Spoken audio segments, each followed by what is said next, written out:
Noventa Vicentina torna ad ospitare la tradizionale mostra dei prodotti agroalimentari d'autunno. È l'insegna della continuità, perché la nostra tradizione agricola va sempre valorizzata e noi andiamo orgogliosi. Forse quello che emerge maggiormente è l'entusiasmo che ci ha condotti, diciamo così, a programmarla e a volerla fortemente. Domenica prossima, 10 ottobre, in piazza 4 novembre, i porticati adiacenti ospiteranno l'eccellenza agricola dei Berici e la sua filiera. Questa è la 34esima edizione dopo la sospensione lo scorso anno a causa della pandemia. Un segnale positivo per spingere la ripresa economica di questo territorio. I momenti difficili fanno emergere anche quelle che sono le caratteristiche di migliorarsi e di proporsi con uno spirito di maggiore entusiasmo e maggiore anche determinazione.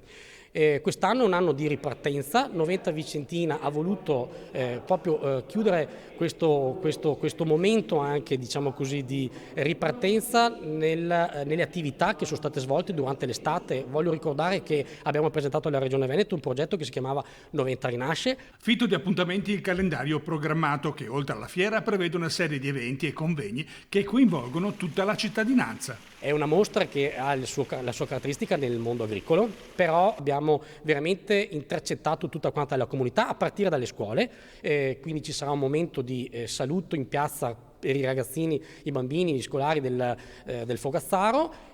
Pomeriggio c'è una via dedicata a loro con il mercatino, appunto, degli scambio dei giochi e dei libri, e questo insomma per fare anche ritornare in piazza le famiglie e i nostri bimbi.